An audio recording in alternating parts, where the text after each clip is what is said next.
সে আল্লাহ রাব্বুল আলামিনের শুকরিয়া আদায় করি। সবাই বলে আলহামদুলিল্লাহ। এই নতুন লোক সাথে আল্লাহ রাব্বুল আলামিন এই যে কুরবানি, এই কুরবানিতে আল্লাহ পাক হিকমত রেখেছে, রহস্য রেখেছে। কুরবানির দ্বারা তিনটি হিকমত রহস্য রয়েছে। এক নম্বর হচ্ছে যে কুরবানির দ্বারা দুনিয়ার সম্পদ, পার্থিব জীবনের ভালোবাসা এগুলো পরিশুদ্ধ করা যায়। দুই নম্বরে আল্লাহকে বিজয়ী করতে অনেক ঘাত সংঘাতের সম্মুখীন হতে হয়, আর সেই সম্মুখীন হতে গিয়ে যে রক্তপাত, গীতার জিহাদের প্রয়োজন হয়, এই কুরবানি থেকে সেই শিক্ষাটা পাওয়া যায়। তিন নম্বর, কুরবানির শিরক থেকে মুক্ত থাকার একটি কার্যকরী ওসিলা। কেননা মুশরিকদের মধ্যে জানোয়ার পূজা, জীব পূজা, প্রাণী পূজার প্রচলন ছিল, যা এই কুরবানির মাধ্যমে ধ্বংস করা হয়। আল্লাহ রাব্বুল আলামিন কুরবানির দ্বারা সম্পদের পার্থিব ভালোবাসা পরিশুদ্ধ অর্জন করা হয়। আল্লাহ রাব্বুল আলামিন কোরআনে বলেছেন, قرضا حسنا فيضاعفه له أضعافا كثيرا। আল্লাহ রাব্বুল আলামিন বলেন, কে আছে এমন যে তোমরা আল্লাহকে কর্জে হাসানা প্রদান করবে, কর্জে হাসানা উত্তম ঋণ প্রদান করবে, তাহলে আল্লাহ রাব্বুল আলামিন তা তোমাদের জন্য বহু করে বৃদ্ধি করে দেবেন। কুরবানিতে যেরকম ভাবে নিজের অর্থ খরচ করে, টাকা পয়সা খরচ করে একটা পশুকে, জানোয়ারকে যেমন কুরবানি করি, আল্লাহর রাস্তায় উৎসর্গ করি, আল্লাহ রাব্বুল আলামিন বলেন, বান্দা এই কুরবানি থেকে তোমরা শিক্ষা গ্রহণ করো। এইরকম ভাবে কুরবানিকে উপলক্ষ করে সারা জীবন তোমাদের যত সম্পদ আছে, সমস্ত সম্পদগুলো তোমরা আল্লাহর রাস্তায় উৎসর্গ করবে। আল্লাহর রাস্তায় কুরবানি করবে। তোমাদের যত সম্পদ আছে দ্বীনের জন্য, ইসলামের জন্য, ইসলামের প্রতিষ্ঠার জন্য, ইসলামের যত কাজ রয়েছে সমস্ত ক্ষেত্রে এরকম ভাবে তোমাদের মালকে আল্লাহর রাস্তায় কুরবানি করবে, যেভাবে তোমরা কুরবানিতে পশুকে জবাই করে আল্লাহকে উৎসর্গ করো। আল্লাহ রাব্বুল আলামিন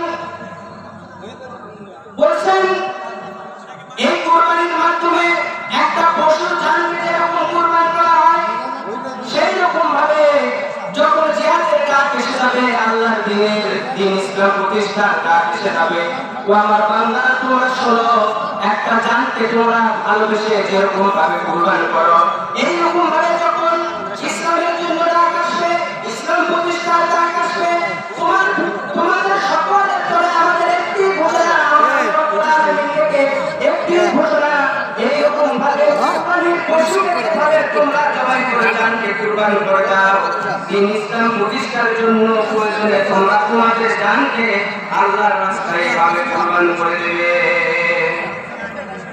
আল্লাহ রাব্বুল আলামিন বলেছেন, এই কুরবানি সবাই করতে পারবে না, কুরবানি কারা করতে পারে? আল্লাহ পাক বলেছেন, আল্লাযীনা আমানু ইউকাতিলুনা ফি সাবিলিল্লাহ, যারা নাকি মুমিন, যারা মুসলমান ঈমানদার, তারা লড়াই করবে, আমি আল্লাহর রাস্তায় তাদের নিজেদের জানকে কুরবান করে ইসলামকে প্রতিষ্ঠার জন্য তারা সর্বাত্মক প্রচেষ্টা চালাবে। এটাই হচ্ছে কুরবানির শিক্ষা।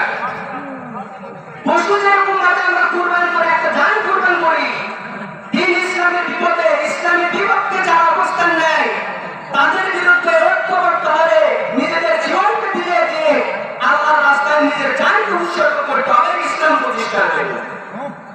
আল্লাহ রাব্বুল আলামিন কুরবানির ৩ নম্বরটা হিকমত দিয়েছেন।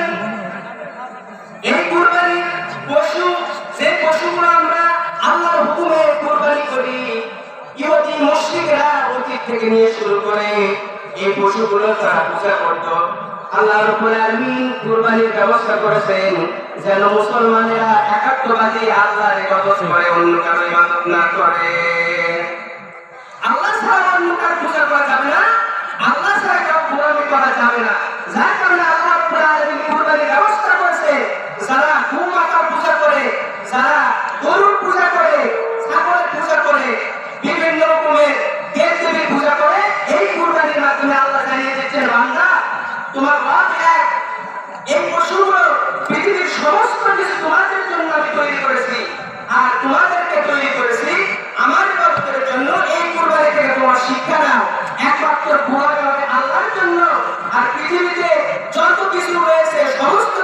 উৎসর্গ হবে, কুরবান হবে আল্লাহ পাকের জন্য। আল্লাহ রাব্বুল আলামিন তাই কোরআনে কারীমে বলেছেন, যারা কি মুমিন, যারা মুসলমান ঈমানদার, তারা তাদের জীবনের সমস্ত তামাত্তুন বিষয়গুলি আল্লাহর আগে দিতে হবে। আল্লাহ পাক তাই কোরআনে কারীমে বলেছেন, ইন্না সলাতি ওয়া নুসুকি ওয়া মাহইয়ায়া ওয়া মামাতি লিল্লাহি রাব্বিল আলামিন। আল্লাহ পাক বলেন, হে আমার বান্দারা, তোমরা দীপ্ত কণ্ঠে ঘোষণা দাও, বলো আমার নামাজ, আমার কুরবানি, আমার হায়াত, আমার মূত, যাবতীয় সমস্ত কিছু কার জন্য? বলেন কার জন্য? আল্লাহর জন্য। সুতরাং এই কুরবানিটা করতে হবে আর নিজের জীবনকে ইসলামের জন্য নিয়োজিত করতে হবে, ব্যয় করতে হবে। আল্লাহ রাব্বুল আলামিন আমাদেরকে এই কুরবানিকে শিক্ষা নেওয়ার তৌফিক দান করেন। সবাই বলেন আমিন। ওয়া আখিরু দাওয়ানা আলহামদুলিল্লাহি রাব্বিল আলামিন। আসসালামু আলাইকুম ওয়া রাহমাতুল্লাহ।